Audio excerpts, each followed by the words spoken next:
Hey guys, this is the Mind of Lilith, and thank you for joining me today as I take a deeper look into the most recent episode of Love and Marriage Huntsville Season 5, the reunion part 3. I'm not doing a full episode recap. There are plenty of other content creators who do a great job covering the show. Instead, I'm going to focus on specific segments of the episode that I believe could be used as teachable moments for myself and the audience.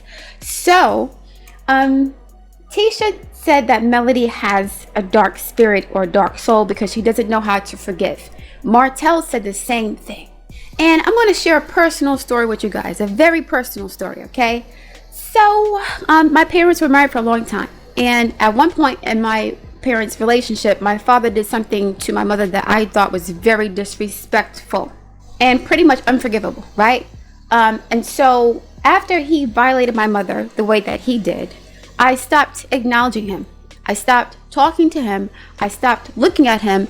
I didn't even acknowledge his presence in his home, okay? I acted like he did not exist. So when he and my mom were together, hanging out, talking, whatever, I would only look at her. I would only address her. Then I would leave the room. And this went on for several months because that's how I am, okay? If I don't respect you, then you do not exist to me. Some may call it toxic. I call it self-preservation. Now, so me ignoring my father went on for several months, okay? I didn't look at him, didn't acknowledge him, didn't talk to him, nothing. Meanwhile, my other siblings were acting as if nothing ever happened because they wanted things to get back to normal.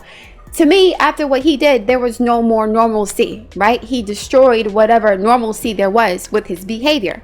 And so I was a constant reminder of the mistake that he had made that was a reflection of his character, right? Okay. So after the situation happened, he comes into my room and he says to me, you have a dark spirit, you have a dark soul because you don't know how to forgive people, right? Now, I didn't feel any kind of way about it because at that point I had lost respect for him, okay? I lost respect for him because of how he treated my mother. And it wasn't the first time he disrespected my mother, but it was the first time I was a witness to it. I was privy to what had happened, okay?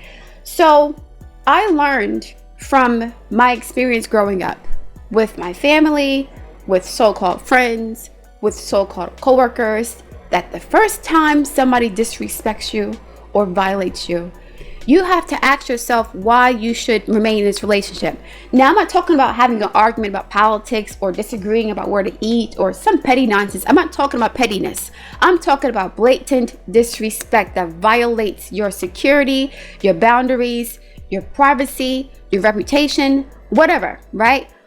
So like many people in our community, Tisha is the type of person that will ignore glaring red flags for the sake of preserving or maintaining a dysfunctional or toxic relationship. This is what happened with Shanquella Robinson. Shanquella Robinson was around a bunch of haters for years, and she knew that they didn't like her, they were jealous of her, and that cost her her life. I'm not saying that Tisha is doing the same thing to Melody and Melody's in danger from Tisha. I'm not saying that at all. But we have been conditioned in our community to accept disrespect from our partners, our family members, our friends, our co-workers, the government, society, relationships, whatever. We have been taught to accept disrespect at every single level because back in the day, during Jim Crow and slavery, we were all we had as a community. So we had to stick together no matter how toxic or dysfunctional our relationships were. And so that mindset carries on to this day. Both Martel and Tisha said that Melody has a dark spirit because she cannot forgive.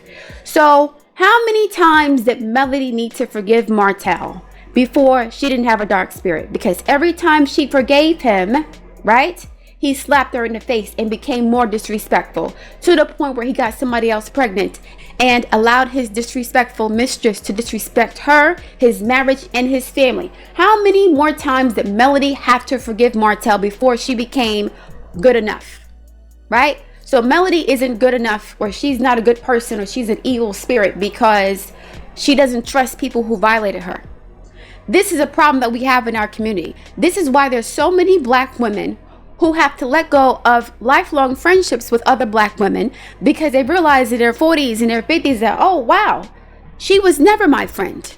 A lot of us will maintain relationships for the sake of having friends and company because we need these people to feel validated or to feel valued. This is why we allow toxic people into our lives and we keep them there because we don't want to be alone. We want someone to tell us how valuable we are. We want someone to give us some company, right? We want someone to pass the time with, to talk about our issues with. Okay, because a lot of us don't know how to be by ourselves. So we're willing to put up with disrespect from people time and time again, the same people, not isolated incidents, not, something that happens only once in a blue moon. No, we know when somebody is not really fucking with us like that, but we'll still maintain that relationship because we want to hold on to the idea of having friends, and we feel validated by having people say they like us. Yeah, she's cool. Yeah, he's cool. Yeah, they got my back. This is one of the reasons why Tisha's willing to ignore or dismiss the disrespect that Marcel has showed her during their relationship. Marcel going to Africa by himself was disrespectful. That's disrespectful. But Tisha has been conditioned by her family, by her community, by culture, and by society to ignore or dismiss other people's disrespect towards her. In our community, if you tell the truth, right, and the truth is uncomfortable, you're the bad guy now. So this is why when it comes to politics, when it comes to economics, when it comes to culture, people who tell the truth about what the fuck is going on, they're considered the bad guys. They're considered evil, trolls. I remember when Charleston Wright first came out and he was talking all this mess about rappers and how they ain't shit and how he hated them. And so many people hated him for telling the truth about our toxic culture and our toxic community. So in other words, we as a community, we're conditioned to like people or respect people or to put people on a pedestal who make us feel good, even if they're shitty individuals on a personal level.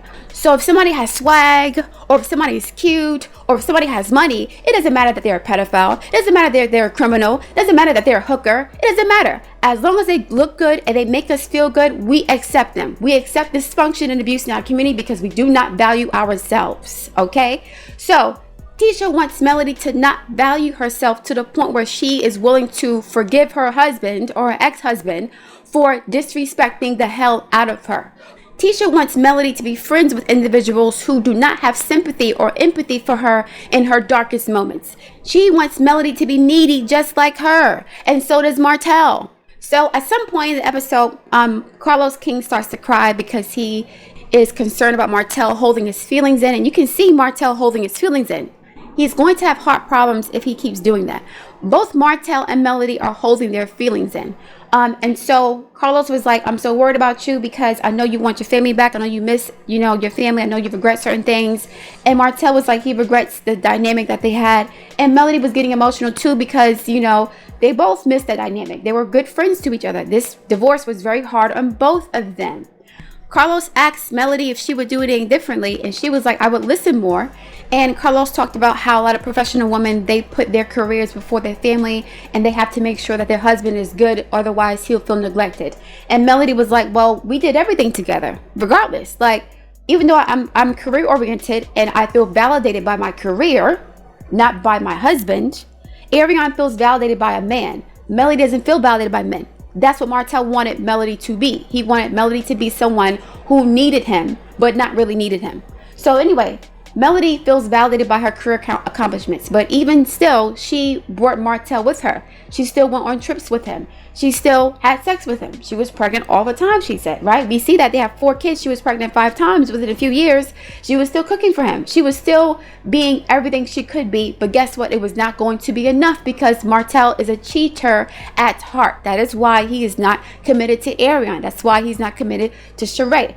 95% or 98% of the divorce is Martel's fault because Melody forgave Martel many times. She forgave him many times, okay? His mistress was calling her on the phone while she was pregnant with their 4th child, and he still got her pregnant after that. He got her pregnant after she had the baby too, and he was basically standing 10 toes down saying, I have no intention of ending this relationship with this mistress. I have no intention of doing it at all, because he wanted Melody to accept his disrespectful behavior like Tisha accepts Marcel's behavior. That is why Martel wants Melody to be more like Tisha.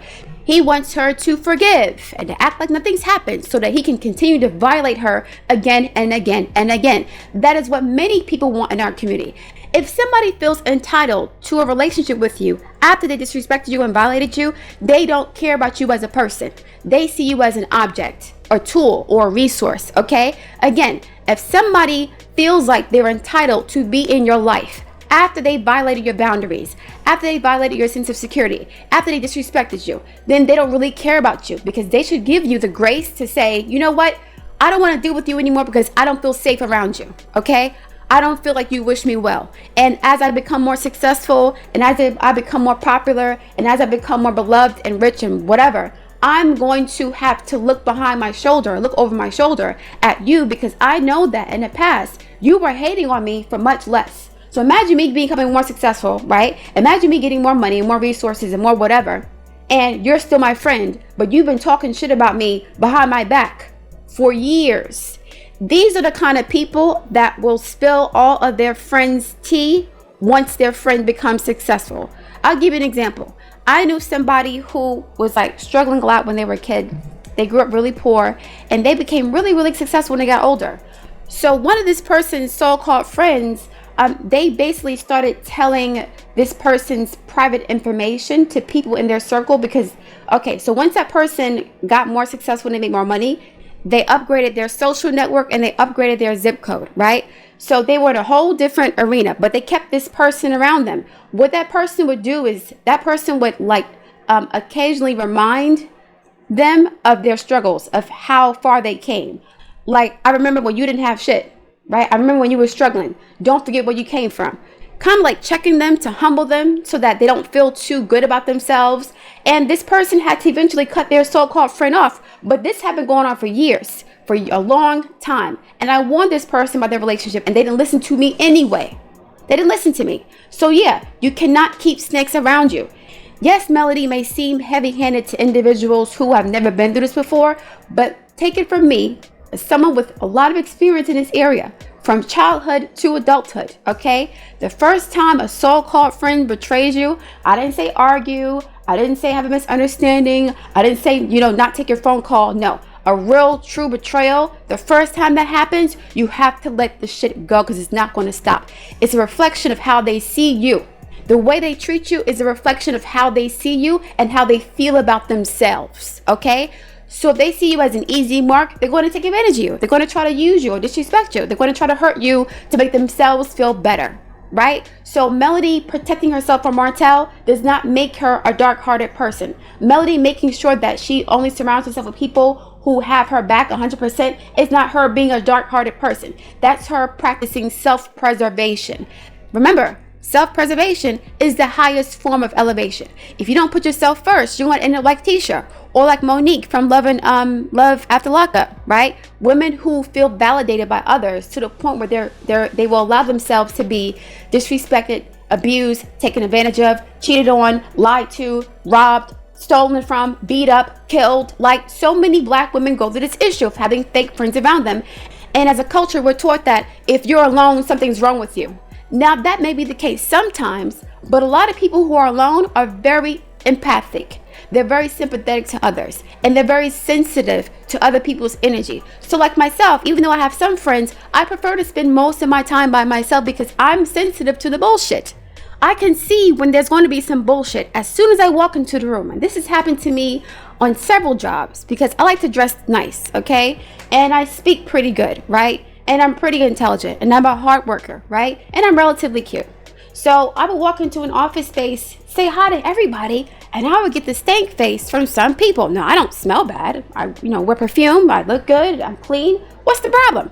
What is the issue? And every single time, my first impression was correct. The people who was looking weird when I walked into the room and said hi to everybody, and they were like, ugh, right? They gave me the little side eye for no reason. They were the ones who gave me problems down the line. Okay, they were the ones who tried to backstab me and betray me down the line. I can make a whole series about that by itself. But I have learned that if you see people acting funny style, the first time you have to cut and run.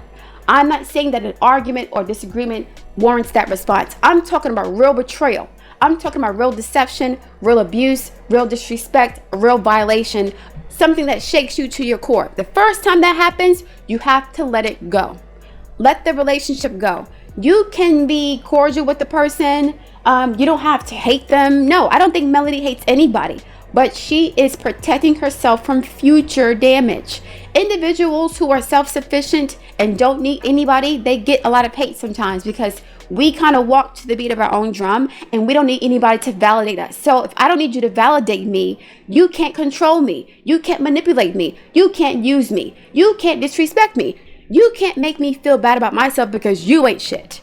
That is what many people want in their lives. They want someone that they can make feel bad about themselves because that's the way they feel about themselves. So it's sort of like, I've heard of women who were like overweight, having friends who are friends with them because they're overweight, and they like the idea of men preferring them over their fat friend, right? And then when the fat friend loses weight, they start getting more attention. Their so-called friends get jealous of them because they're not used to the dynamic where they're now in competition with their so-called fat friend. So they were only friends with the girl because they wanted to feel better about themselves. So I'm going to use this poor little fat girl, right? This obese girl that nobody wants to feel better about me. But as soon as she starts to lose weight, and other men want her too, now I'm low-key hating. Now I'm low-key jealous, right? Now I'm making little snide remarks about how fat you used to be and how much you changed because you're getting more attention from men and now we can't be friends no more. Like making those types of excuses, okay? Because they're used to the friend being downtrodden or broken or unattractive or not having the booty. And then as soon as the girl glows up, there's an issue. But there was always an issue because this person was always using their so-called fat or unattractive friend to feel bad about themselves. And Tisha would be the kind of person to say, oh, that's not a big deal. Everybody makes mistakes. You have a dark heart because you don't forgive me for using you and your fatness to feel better about myself. Martel, the same thing. I remember in season 2, when they were at the negotiating table in the conference room, they were talking about dissolving their relationship with their marriage or their businesses, right? And Martel was like, you got a dark heart. Now, the production cut that out, but it was in the previews and they didn't air it with the show. But he said Melody had a dark heart. Why? Because she won't let him shit on her for the 50th time. So she needs to allow herself to be disrespected, invalidated, abused for her to be an angel. You're a good person because you let me hurt you and fuck you over. Now you're good, right? You're a good person because you make me feel good even though you treat me like trash. Or you're a good person because you look good even though you treat me like trash. And this is political too. A lot of politicians do this. The Democratic Party has been doing this to black people for decades. The Democratic Party says, even though we treat you like shit, black folks, we're not as bad as those other white people, the Republican Party. So come vote for me because I won't treat you as bad as those other guys. I'll still treat you bad, but not as bad. So we are conditioned to accept abuse and disrespect. How about these pastors who lie to their congregation, stealing their money, sleeping with members of the congregation, men and women, right? Spreading HIV and diseases like Eddie Long did. We're taught to forgive the pastors. Only God can judge me. That's the mentality that we have in our communities, that somebody can disrespect us ad nauseum, ad infinitum, and if we allow them to do that to us, we're good people.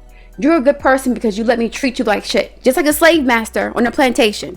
You're a human being, or you're a good person because you allow me to exploit you physically, emotionally, psychologically, and spiritually. That's some slavery shit. You're a good person if you're useful to me. You're only good because you make me feel good. You're only good because you accept my disrespect and you don't do nothing about it. You don't say nothing about it, nothing. It's all good. I want to be your friend because you let me violate you. Yeah, you cool people now. In our communities, we often haze individuals before we accept them. Like we treat them like shit and we talk about them like trash. I remember when Tiffany and Whitlow first came on, and Tiffany and Lewis first came on the show, the audience pretty much like hazed them verbally. And then at some point they started to accept them. We do that a lot to people in our community. Like we have to abuse them before we say, okay, they're cool now. That's some slavery shit. That's like breaking somebody. That's like buck breaking somebody on a plantation. I have to break you down to your core before I see your value, right? I have to denigrate you and disrespect you to nothing before I deem you worthy of my respect. That is what Martel was doing with Melody. That's what he was doing with Arion. He wanted to disrespect Melody to the point where there was nothing left. He wanted to incinerate her self-esteem to the dust before he built her back up again. Oh yes, she's a long-suffering wife. I may have done her dirty for years. I may have had a baby on her, but guess what? She's a ride or die. And I love her because she suffered so much for me and she kept forgiving me over and over and over again. So I'm only worthy of your respect and your love after you've disrespected me and violated me, after you've abused me. So once I let you fuck me over, now I'm a good person. It's all good now. We cool. We peoples. Yeah, that's the homie. Right? They gave me money. This is why in our community, like a lot of times they say you should not give money to certain people or you shouldn't accommodate people, because as soon as you say no, they have an issue with you. They're your enemy, right? And that is what happened with Melody and Tisha. As soon as Melody said, let me get some space for myself, for my life to deal with this issue, now she's an enemy because now Tisha doesn't have access to her anymore. And now Tisha's becoming paranoid, like, oh, what did I do? You didn't do nothing. Just give me space to be by myself to heal from this issue, because guess what? I'm not the kind of person who needs other people to feel better about myself, okay? I'm the kind of person who feels validated by my own successes and my own hard work. I don't need friendships for that. Tisha needs that. Now, I'm not saying that you're a bad person if you need friends to feel valuable. I'm not saying that at all. What I'm saying is that a lot of us value our friendships more than we do our own self-respect. So we'll put up with unacceptable behavior time and time and time again, year after year after year, right? Because God forbid we're alone. God forbid we're alone. I will let my man cheat on me for 15 years because I don't want to be by myself. I'll let my friend dog me out for 15 years because I don't want to be by myself. I'll let my job exploit me and abuse me for years because I can't find nothing else and I don't deserve any better, right? And that's social cultural conditioning to the point where we get triggered when somebody loves himself enough to say, I'm not dealing with this bullshit. Fuck you. Especially women. Women are not allowed to have high self-esteem. We're not, especially black women in particular. Black women are not allowed to say no. We're not allowed to say, fuck you. I'm not dealing with this. Get the fuck out of my face. Who do you think you are? I don't need you for nothing. Get out of here. Right? You've done too much. Now, I'm not saying that you should be bitter or antagonistic or angry or vile when you're cutting people off, right? You can still be cordial with them. You can be professional with them, but you don't have to be cool with them like that. You ain't got to be chummy and best friends. I don't have to accept your disrespect and turn the other cheek for me to be a good person. That's some MLK nonsense. Oh yeah, happy MLK Day. White people love to promote MLK because he said what? Turn the other cheek. Be the bigger person. When they go low, you go high. And in some instances that makes sense. But when it comes to your personal relationships, I'm not going to tolerate disrespect from someone who's supposed to be close to me, who's supposed to love me. I didn't say an argument. I didn't say a disagreement. I said disrespect. Okay? Violation of boundaries and rules in my personal space, in my privacy. I'm talking about that. I'm not talking about philosophical or ideological differences. I'm talking about like really gnarly things that people do to their so-called friends to test them or to see how valuable they are, right? How much abuse can they accept? The higher their tolerance for abuse and disrespect, the better friends we can be. I remember when Tisha was talking about Kimmy to Kaiwa, right? And she was alluding to the fact that Kimmy was like a side piece or whatever. And then she would turn around and act like Kimmy was wrong for feeling some kind of way about that. She wanted Kimmy to turn the other cheek. And Kimmy did because that's her family now. And she chose to do that.